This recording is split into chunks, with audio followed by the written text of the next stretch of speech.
Hello everyone, this is Dr. Shawn Pourgol. I'm an osteopath and today I want to speak with you about why Canadian style osteopathy is safer than European style osteopathy for the manual osteopath as well as their patients. I always try to think about our alumni and their practices, and I try to always make a system that makes them successful financially and also as a skilled manual osteopath. One way to do so, I have to ensure that what they practice is safe for them and that it complies with the current laws and regulations in the jurisdiction they practice. We teach European style manual osteopathy. Actually, manual osteopathy anywhere that is taught is basically European style osteopathy.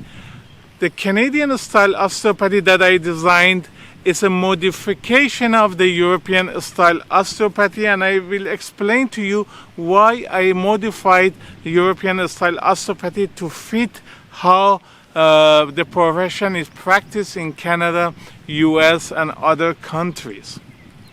European style osteopathy is over 140 years old, and when it was made, the culture was different than what it is now. And even now in Europe, the culture is a lot different than how things are practiced in North America. In North America, people are more religious and they are more conservative, and as such, they have a different value toward what is acceptable by health practitioners. But before I get into that, one reason that I mentioned that Canadian style osteopathy is safer for the patient is because we removed a spinal manipulation, joint manipulation from our curriculum in Canada.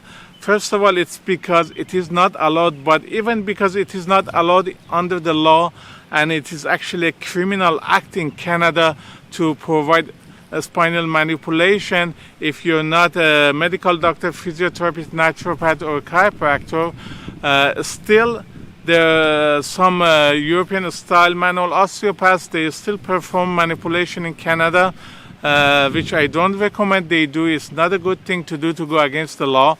But it's an unfortunate thing because they were trained in it. They feel they need to do it. Actually, a Canadian School of Osteopathy in Canada a while ago, a few years ago, was found criminally guilty in Quebec by a court of law that the school and its professors were found guilty because they were teaching joint manipulation, and they also were teaching medical diagnosis, which is against the law in Canada. Manual osteopaths cannot perform medical diagnosis. They can do osteopathic diagnosis, but not medical diagnosis. The College of Physicians and Surgeons of Quebec sent a private investigator to the intern clinic, to the teaching clinic of this college, and this private investigator recorded the interns and the professors doing offering medical diagnosis and knee joint joint manipulation. They were found guilty, and I think they had to pay $350,000 fine or something like that. Spinal manipulation we don't do in Canada, which I'm very happy about it. Even though I studied chiropractic and I was doing manipulation for over a decade, I never liked it. I'm an Epicurean at heart, and I believe in pleasure, things that make you happy, not in the bad pleasures, but in the things that make you happy, the healthy pleasure, good organic food, reading a good book, looking at the natures and listening to birds sing, beautiful natural things. And spinal manipulation, even though it's highly effective in treating acute pain, but it is not a pleasurable thing for patients, and there are many other alternatives available that people can use to treat pain. Additionally, for cervical spine, it is dangerous. It has killed a number of people. It has caused paralysis, neurological disorder, and so on. Whenever I say this, I mention this in the class, some of my students who are chiropractors or physiotherapists, they say, but medication kills more people, aspirin kills more people, or surgery kills more people. Nobody questions that, but just because something else kills more people doesn't make cervical manipulation better or safer. This is not a competition about who kills less people. It is just to mention that cervical manipulation, in my opinion, should not be done, and there are other safer alternatives. Look at the manual osteopaths. We don't do manipulation in Canada, and we can take care of neck pain better than any other profession. Actually, we are specialized in chronic neck pain and chronic low back pain, things that others cannot help. We do without manipulation. This is a myth that manipulation is better. I personally believe osteoarticular techniques, joint mobilization, they are superior to manipulation in treating pain, because with manipulation you can just do, for example, a C2 manipulation just once every 20 minutes, because the nitrogen gas needs that time to get inside the joint, the liquid again, so for the manipulation to be able to happen again. But mobilization you can do for 1 hour and get the patient better. I've seen that in practice a lot, that mobilization is a lot more effective in a chronic pain than manipulation. So by removing this manipulation, we're helping the patients, and we see this in practice. Manual osteopaths malpractice insurance is about $250 a year in Canada, while chiropractors is over 8 to 10 times more in Canada, because we don't do manipulation, and insurers, they know that manipulation is dangerous. In European style osteopathy, manipulation is heavily focused on. It is because the way insurance companies pay them. In countries such as United Kingdom, for example, the government health plan pays a small fee to osteopaths there for treating conditions based on treatment, not time. So instead of spending 1 hour like the way we do in Canada, they spend just a few minutes, and their practice is very similar to chiropractic. Actually, many people who go there, they cannot see a difference between chiropractic treatment and manual osteopathy, and that dictates how they practice. So they cannot really spend 1 hour with patient doing mobilization when they don't get paid so much. So they focus on treatments like SMT, spinal manipulation, that is very fast and short for the amount of money they receive. I explained in another video that whoever pays you controls you, and insurance, by paying per session, they change the profession of manual osteopathy in many countries in Europe. So by removing spinal manipulation from Canadian curriculum, we made the practice safer. That is one reason why in 10 years not one of our alumni have been charged with malpractice, not even one, while other manual osteopaths have been charged, not us, not even one case of our alumni. And most manual osteopaths are our students. Imagine that in Canadian, English-speaking Canadian provinces, most of them are my students, yet not even one of them have been charged. That is one reason. The second thing is the cultural difference. In Europe, they are more liberal, so they don't follow so many conservative things the way it's practiced in Canada and US. For example, if you look at the YouTube videos for manual osteopathic care, you see in Europe a lot of females when they get treatment, they are with on their underwears. We don't have that in Canada. In Canada, we use robes or towels to cover the patient. You can't just ask the patient to take clothes off and with the underwear lay on the table. It is highly unheard of in Canada, be it a chiropractor, massage therapist, manual osteopath. Nobody does that. You do that, you're asking for trouble, asking for some problem with your practice. It's not a good idea. So that is one thing that is different. Also, technique-wise, if you see some videos of how European style manual osteopathy is practiced, the techniques, it's just totally we cannot do that in Canada. For example, the way I modify the technique, aside from one technique, the first three muscle energy technique, that there is no choice but to put the foot practitioner to put the foot on one of the foot on the table.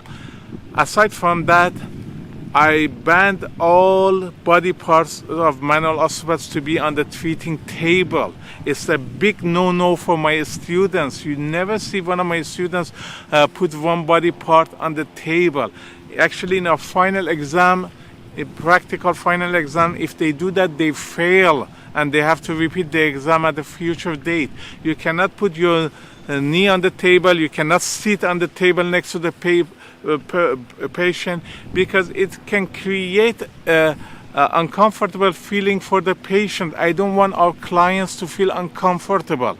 So I removed all body part. And if you see some of the techniques of European style osteopathy, you cannot just imagine. Some techniques, the manual osteopath comes and lay on top of the patient, especially for muscle energy techniques. Imagine that, a manual osteopath laying on top of a patient. Imagine a woman or a man getting that treatment in Canada, going home, telling her husband or wife what happened and how a manual osteopath came on top of her, lay down on top of her. You cannot do that kind of things in Canada. It's just you're asking for trouble for yourself if you do that. This is one reason my students have not been charged even with one case of sexual assault or anything, while other manual osteopaths have been in Canada charged. Not even one of my students, because we focus a lot on ethics for them, and also because we teach modified techniques. We teach Canadian style technique, while all other Canadian school of osteopathy teach fully 100% European style of osteopathy, but we modified it. We removed those techniques. For example, techniques on uterus, intervaginal technique inside the vagina. These techniques, while it's part of visual manipulation, I removed those techniques because, first of all, in Canada, you're not allowed to put finger inside vagina. It is not a scope of practice of manual osteopaths, and you cannot do it, and there's no reason for us to teach it. And I don't want even my students outside Canada to do that, because that is kind of asking for trouble, and you get into trouble. The same with working on the chest of females, on the breast. Last week, one of my students told me that her patient was going to a massage therapist, and massage therapist did something really bad on her breast, and he got into big trouble with the police and everybody. I told all my students, for females, you cannot do that. I know in massage therapy there are some massage therapists that specialize in breast massage, but not in manual osteopathy. We don't do it, even though it is not against the law. I don't want my students to do that. So if they have to do REAP techniques, they will not do it on the area of the breast, because that can cause trouble. The same with Sacrum techniques under the lumbar spine. Sacrum is nutated, forward flex anteriorly. It's like this, and it is easier if the practitioner to face the hands opposite the sacrum toward the buttock, and that is how the European style osteopathic techniques show. If you look, when they do the sacrum technique, this middle finger stays between the two cheeks of the buttock, because that's the hand, the way it should stay. It's easier to do that technique. But imagine that if one of my students do that kind of technique the way the European style books show, the way that it is practiced in Europe, with one one middle finger between the two buttocks, to the cheeks of the buttock. It just doesn't look good. In Canada, we are not supposed to do things like that because clients can misinterpret that thing and it can cause problem. I always tell my students, when your ability to make money is interrupted, you suffer greatly. I say never do anything that damages your money-making abilities. You, your family, your country, everybody rely on you to make money. Do not joke with that. Do not joke with things that can damage you. There is always a different way of doing things. There is always a safer way of doing this. You just have to find a better way to do it. How we do it in my style, in Canadian style of osteopathy, instead of we facing toward the patient's feet, we face toward the patient's head. Our finger face toward the patient's head instead of toward patient's buttock. Yes, it is hard. Yes, instead of staying straight, we have to move a little anteriorly and do the technique so we can be at the line of the sacrum. Yes, a little more pressure on the body of the manual osteopath, but it is better for you to be a little more bent and a little more pressure on you, but to be safer and not have a claim of sexual assault coming against you. This protects you. This is so much protect you. The same way when we are doing work on the upper thoracic area. The European style of osteopathy, they ask the manual osteopath to stay in front of the patient's head and do the technique because the type of kyphosis is in the upper back. It is easier if you do the treatment when you are in front of the patient's head. But that is not good. That brings the genital area of the manual osteopath very close to the patient's head, and this can make the client uncomfortable. And we modify that. Now we work on the side of the patient. If the patient's here, instead of being on the front of the patient, we are on the side. So when we do the technique, instead of being straight, we have to bend a little bit to be at the angle of the posterior facet joints of the thoracic spine, the upper thoracic spine, to do the osteoarticular techniques. It's a little harder to do, but it's safer for the client, it's safer for the manual osteopath. It protects the manual osteopath from any such claims. Additionally, we always recommend to our manual osteopaths during the treatment to explain what they're doing. When you're explaining about the technique, you don't have time to think about bad stuff. And clients understand that too. They feel safer when the manual practitioner explains to them. In our Canadian version, we ask for consent all the time before we touch the patients. And I force that on my students all the time. And we explain where we're going to touch before we do that. We do a lot of things to keep our manual osteopaths, our alumni safe. We focus a lot on that. It's a lot, and I'm really happy that Canadian associations are also getting into that. For example, Canadian College of Registered Manual Osteopaths. The College of Registered Manual Osteopaths of Canada, which is the first Indigenous peoples owned osteopathic association in Canada. Is a national non-profit association. The president is Dr. Devlin, Dr. Doug Devlin, who's an Indigenous person, and he's also a registered psychologist and a manual osteopath. And they made it mandatory for their members to take 3 courses on insurance fraud prevention, courses on clinical record, proper clinical record, and number 3, sexual assault prevention, which they heavily teach about what the things that I taught. They're following my Canadian style of osteopathy to ensure that their members know about what is acceptable in Canada. We always think about our students. We always think about future of osteopathy.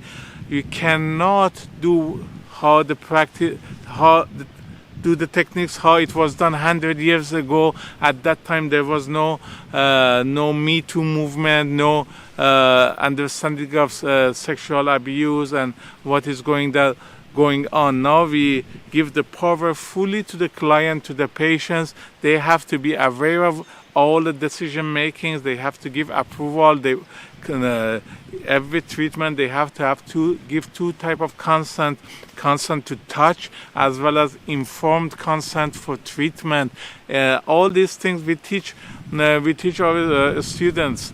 We follow the laws. We have lawyers that constantly communicate with us to ensure our program is up to date, and we spend a lot of money on things like that. That's why our school is so different from others. That is why our students are up to date with the laws and they don't get into trouble, because we make sure they are educated about things like that. So that is basically what is the Canadian style of osteopathy. It's a safer way to practice osteopathy. It is less dangerous for the patient. There is no chance of death, neurological disorder, paralysis that comes from cervical manipulation of the neck, which is done by other professionals or other manual osteopaths outside Canada. I recommend to manual osteopaths not to do cervical manipulation. I recommend that to my students, even though in most countries they are permitted to do so. Only I think in Canada and US they cannot do so, but I recommend to them not to do it.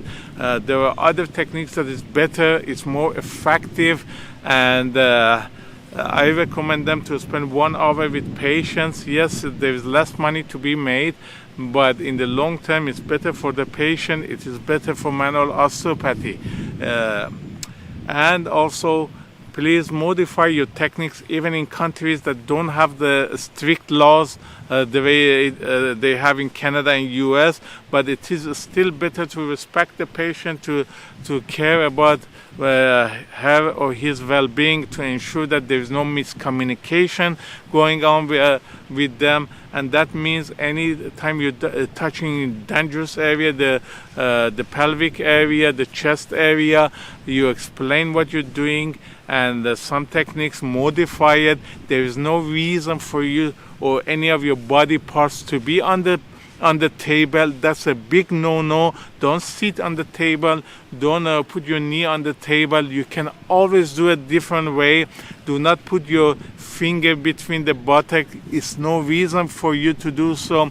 There are other alternatives that you can do that achieve the same therapeutic goal. Respect the patient, and be mindful of where your hands are.